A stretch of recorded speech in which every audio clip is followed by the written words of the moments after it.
Beautiful people, welcome back to our another blog. र आजको blog सुरु भएको छ। जापानमा चाहिँ जति पानी परोस् होइन, हावा हुन्डरी आओस्, यहाँको मान्छेहरू चाहिँ बस्दैनन् के। आफ्नो ड्युटी भनेको आफ्नो ड्युटी एकदम फलो गर्छ क्या। जस्तै हेर्नु न, यहाँ मान्छेहरू कति उभिरहेछ पर जस्तै। यो अब चाहिँ यदि जापान आउँदै हुनुहुन्छ भने यो नेपाली छाता चाहिँ गाइस नल्याउनु है, बरु यहीँ आएर किन्नु। जस्तै हाम्रो छाता हेर्नु होइन, यस्तो छ। ऊ त्यो अगाडि त जापानिज दिदीले बोक्यो खाँदै होइन। जब यहाँ पानी पर्यो भने छाता कामै छैन। हावा लाग्छ, यस्तो हावा लाग्छ, फर्काइदिन्छ। जापान आउँदै हुनुहुन्छ भनेपछि यो नेपाली छाता नल्याउनु होला, पैसा लिएर पैसा बोकेर आउनु होला। यहीँ पाउँछ एकदम राम्रो राम्रो जापानिज छाताहरू। गाईले भन्नुभएको जस्तो एकदम ठिक हो है, छाता ल्याउने हो। तर नेपाली यो छाता नल्याउँदा हुन्छ। यो चाहिँ यसो घाम लाग्दा चाहिँ ठिकै हुन्छ, पानी पर्दा चाहिँ ओभरै हावा चल्छ के। यो हाम्रो जुन छाताको यस्तो करङ हुन्छ नि, एकदम सानो हुन्छ हो, सानो उही के। नेपाली ब्रान्डले हो त्यो जापानिज ब्रान्ड खानु लाग्छ। त्यही कारणले चाहिँ यो चाहिँ एकदम फर्किँदैन यहाँको छाताहरू। त्यही भएर यहाँ चाहिँ जापानको रेल ट्र्याक छ है। यो चाहिँ रेल ट्र्याक भयो अनि गाडीहरू यता छ।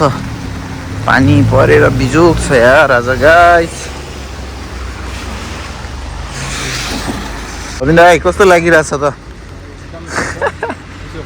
पानीले बिजोग छ। हेर्नु जापानिज दिदी साइकलमा भन्ने भने चाहिँ यहाँ जापानको एकदम रुल्समा चाहिँ एकदम अगाडि छ जापान है। नेपालको तुलनामा हेर्ने भने त कहाँ हो है। यहाँ न ट्राफिक छ, त्यही पुलिसहरू छन्। कोही मान्छे एकदम आफ्नो पुलिस नभए पनि ट्राफिकहरू नभए पनि आफ्नो रुल्समा चाहिँ मान्छेहरू एकदम पालना गर्छ। अरू चाहिँ हेर्नु सक्नुहुन्छ ठ्याक्कै चाहिँ अब मान्छे यसरी वेट गर्छन् कि जस्तो ग्रिन लाइट बल्यो भने मान्छे जस्तो पास पनि नपर्ने उभिरहनु पर्ने हुन्छ होइन। त्यो रुल्सहरू पालना गर्नुपर्ने हुन्छ। यहाँ तपाईँले टाइम ट्राफिक देख्नु है, कुनै कुनै ठाउँ त होला नि, तर हाम्रो ठाउँमा ट्राफिक चाहिँ छैन। एकदम रुल्सहरू आफै हेरेर नै पालना गर्नुपर्छ यहाँ। गाइस जापानको मान्छेहरू नियममा चाहिँ यति परिपक्व छन् कि उनीहरू नियम चाहिँ एकदम फलो के। नियम भनेको चाहिँ लाइक उनीहरूले अब आफ्नो डेली लाइफमा अरू कुरा उ हुन भयो भने नियम चाहिँ एकदम पालना के हो त। जस्तै नेपालमा चाहिँ गाडीहरूलाई एकदम अगाडि पर्सेन्टेज दिएर चाहिँ मान्छेहरूलाई पछाडि दिन्छन् भने यहाँ त ठ्याक्कै यता छ। कस्तो छ भने चाहिँ यहाँ चाहिँ पहिला मान्छे हिँड्ने मान्छेलाई प्रायोरिटी फर्स्ट छ, त्यसपछि चाहिँ गाडीहरूलाई अलिक पछि चाहिँ जान दिन्छन्। त्यस्तो छ है। हाम्रो नेपालमा ठ्याक्कै उल्टो छ है, मान्छेलाई रोकेर गाडीलाई जानिदिन्छन्। यहाँ चाहिँ ओजिक्योन स्टेसन छ है, यहाँ चाहिँ हामी ट्रेन चढ्न सक्छौँ है। यहाँबाट गएर अब हामी यहाँ चाहिँ बाटो जाने भएको थियो गाइज। अनि मलाई जापान गएको मनपर्ने अर्को कुरा भनेको चाहिँ यहाँ चाहिँ छ नि, अब जो मान्छे हिँड्यो भने एकले अर्कालाई जस्ट डिस्टर्ब नहुने गरी आफ्नै सुरमा हिँडेछ है। कोही कसैलाई डिस्टर्ब भएको पनि छैन होइन, डिस्टर्ब पनि नगर्ने खालको क्या। एकदम साइलेन्टमा हिँडेछ, आफ्नोहरू बाटो हिँडेछ। एन्ड हरेक कुराहरूमा चाहिँ एकदम जापानको चाहिँ अगाडि छन् है। हाम्रो नेपालीहरू पनि जस्तो हुनुपर्छ।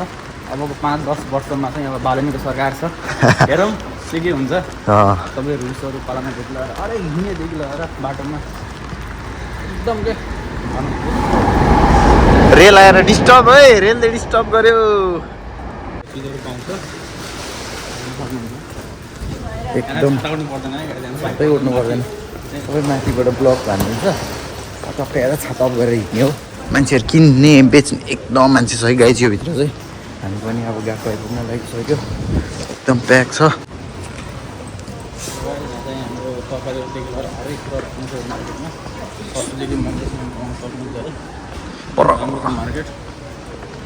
परसम्म एकदम ठुलो छ, एकदमै खुल्ला टाइपले। यहाँ चाहिँ पानी पर्दा पनि भिज्दैन गाइस है। यो भित्र चाहिँ एकदम हिँड्न पनि सहज छ। मान्छेहरू सामान किन्ने बेच्ने टन्न छन् त्यो भित्र चाहिँ, एकदम बिजी। अनि गाइस जापान गएको मनपर्ने कुरा भनेको चाहिँ यहाँ चाहिँ होइन धुलो धुवा केही छैन के। लगभग हामी जापान आएको कति दिन, 1 हप्ता भयो है। 1 हप्ता भयो। दाइरा हामीले जुत्ता पनि धुवा छैनौँ कि, जुत्ता फोहोरै हुँदैन भने यहाँ एकदम। जापानको विशेष एउटा के छ भनेपछि नेपालको के छ भने 60-70 वर्ष भइसक्यो